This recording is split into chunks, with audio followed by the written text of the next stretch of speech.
اور قرآن سے یہ بات بالکل واضح ہے کہ یہی وہ کشتی تھی جو کہ ایک پروٹوٹائپ تھا تمام دنیا کے لیے. اور یہیں سے اس بات کا پتہ چلتا ہے کہ کیوں یہ کشتی جودی پہاڑ کے چوٹی کے اوپر ٹکی رہی صدیوں تک، اور لوگ اس کا سفر کرتے رہے، لوگ اس کو دیکھتے رہے. اور اگر آپ تھوڑی سی تاریخ کا مطالعہ کریں گے تو آپ کو پتہ یہ چلے گا کہ کچھ لوگ اس کشتی کے ٹکڑے برکت کے طور پہ لے کر آتے تھے اور اس کو مریضوں کو گھول کے پلاتے تھے. اتنی لوگوں کو اس کشتی کے ساتھ ایک عقیدت موجود تھی. لیکن وہی جو کشتی ہے اس نے انسان کے لیے ٹریڈ روٹس کھول دیے. اس کے بعد آپ دیکھتے ہیں کہ سومیرین سیولائزیشن کے اندر تجارت ہو رہی ہے ٹریڈ کے ساتھ، اور وہ جو ہے وہ پوری دنیا کے اندر ایک انٹر کنیکشن کا باعث بن رہی ہے. اسی طریقے سے آج جو چیز میں آپ کے سامنے رکھنے جا رہا ہوں وہ اگین ایک ریولوشن ہے انسانی تاریخ کا، جس نے انسان کو ایک دوسرے درجے پہ پہنچا دیا. اور اس ریولوشن کا نام ہے آئرن ایج. یہ تقریباً 1000 قبل مسیح پہلے آج ہمیں پتہ چلتا ہے کہ انسان نے یہ دریافت کیا کہ وہ لوہے سے کیسے کام لے گا، اور سب سے بڑی چیز یہ کہ اس لوہے سے وہ کیسے ہتھیار بنائے گا، اس لوہے سے وہ کیسے اپنے آپ کو ہتھیاروں سے بچائے گا. اور جب آپ اسی ٹائم لائن کو دیکھتے ہیں، اسی طریقے سے آپ اپنی ریسرچ کرتے ہیں، تو آپ کے سامنے یہ ایک حیرت انگیز بات سامنے آتی ہے کہ یہی وہ دور ہے 1000 سال قبل مسیح سے 1200 قبل مسیح جس میں کہ حضرت داؤد علیہ السلام کو اللہ تعالیٰ نے مبعوث کیا تھا. حضرت داؤد علیہ السلام کے متعلق قرآن میں بالکل واضح طور پہ موجود ہے. یہ سورہ سبا ہے. سورہ سبا کے اندر الفاظ ہے وَلَقَدْ آتَيْنَا دَاؤُدَ مِنَّا فَضْلًا، ہم نے داؤد کو اپنی طرف سے ایک بہت بڑا فضل عطا کیا تھا. يَجْبَالُ أَوِّبِي مَعَهُ وَالطَّيْرِ، اور ہم نے پہاڑوں کو حکم دیا تھا اور پرندوں کو حکم دیا تھا کہ وہ اس کے ساتھ ہم آہنگی کریں.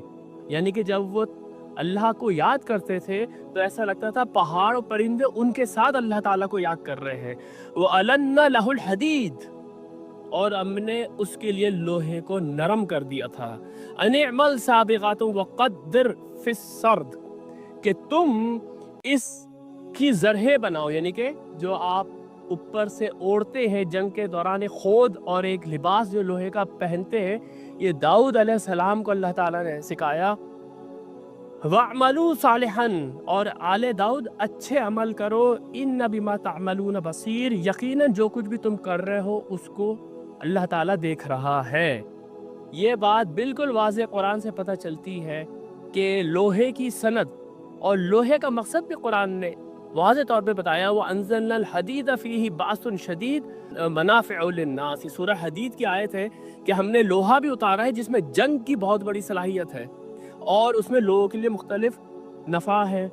اس کے بعد آپ دیکھیں سورہ انبیاء میں یہ بات پھر دہرائی جاتی ہے. سورہ انبیاء کے اندر الفاظ ہیں وَسَخَّرْنَا مَعَهُ دَاوُدَ الْجِبَالَ يُسَبِّحْنَا وَالطَّيْرَ، اور ہم نے مسخر کر دیے تھے داؤد علیہ السلام کے ساتھ پہاڑ جو تسبیح کرتے تھے ان کے ساتھ، اور پرندے بھی تسبیح کرتے تھے. وَكُنَّا فَاعِلِينَ، ہم ہی تھے یہ کرنے والے. لیکن لوگ تو یہ دیکھ کے سمجھتے ہوں گے کہ یہ ایک بہت بڑا معجزہ ہے جو حضرت داؤد علیہ السلام کے ساتھ پیش آ رہا ہے، لیکن اصل میں اس کے کرنے والے ہم تھے، یعنی کہ اللہ اس کا کرنے والا تھا.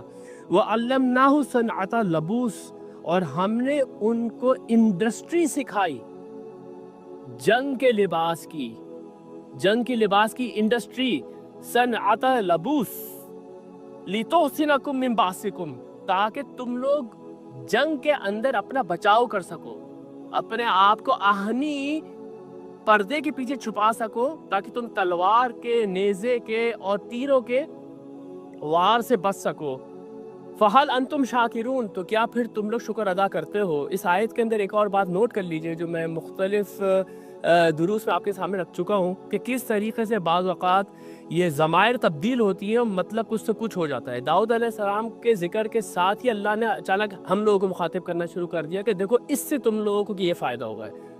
تو یہ بات بالکل اس وقت آپ چاہیں تو یہ جو میں نے دونوں آیات آپ کے سامنے رکھی ہیں سورہ سبا کی اور سورہ انبیاء کی، اس میں آپ تفہیم القرآن کا مطالعہ کریں جس کے اندر انہوں نے پوری تاریخ لکھی ہے آئرن ایج کی، اور اس تاریخ کے اندر جو آئرن ایج امیڈیٹلی اپنے عروج پہ پہنچی وہ داؤد علیہ السلام کا زمانہ ہے. اور داؤد علیہ السلام ایز اے کنگ ایک بہت بڑی سلطنت کے اوپر حکومت کر رہے ہیں، جس سلطنت کی طاقت کا جو سرچشمہ تھا وہ لوہا تھا۔ اب آپ یہ دیکھیں اسی ٹائم لائن کو کہ اس کے بعد، لوہے کی صنعت آنے کے بعد جس طریقے کی ایمپائرز وجود میں آئی ہیں اس سے پہلے دنیا نے کبھی دیکھی نہیں تھی۔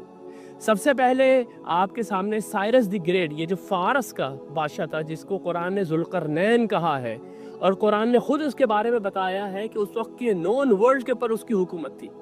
اس طرح کے دو ہی بادشاہ گزرے، یا تو سائرس دی گریٹ جس کو خورس کہتے ہیں، اور یہ زوراسٹر جو نبی تھے اس کو ماننے والے تھے، اور دوسرا الیگزینڈر دی گریٹ۔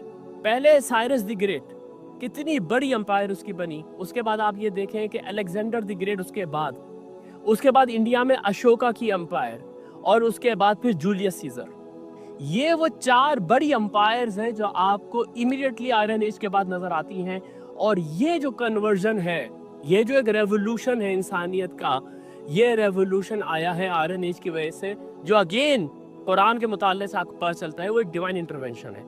اس کے بعد بہرحال ہمارا یہ آج کا موضوع نہیں ہے، میں تھوڑا سا آپ کے سامنے بس ٹیزر رکھ دیتا ہوں کہ اس کے بعد جو ہم نے انڈسٹریل ریولوشن دیکھا ہے یہ 19ویں اور 20ویں صدی میں، اس کی بھی آپ کو ٹریسز مل سکتے ہیں کہ قرآن نے یہ بات کہی تھی کہ جس وقت قیامت آنے والی ہوگی وہ یاجوج اور ماجوج کو چھوڑ دے گا، اللہ تعالیٰ یاجوج اور ماجوج کو چھوڑ دے گا، وہ پوری دنیا پہ چھا جائیں گے۔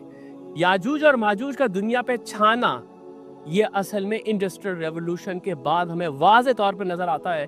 انشاءاللہ تعالیٰ اس کے اوپر ہم تھوڑی سی بات کریں گے جب ہم ایمان بالآخرہ کے اوپر آئیں گے، لیکن یہاں پر میں نے آپ کے سامنے جو ہماری گفتگو کا ایک پہلو ہے کہ یہ انسانی سویلائزیشن ایک درجے سے دوسرے درجے پہ جب جا رہی ہے، اگر آپ اس ٹائم لائن کو دیکھیں تو اس کے اندر آپ کو ایک ڈیوائن انٹرونشن اس میں نظر آتی ہے۔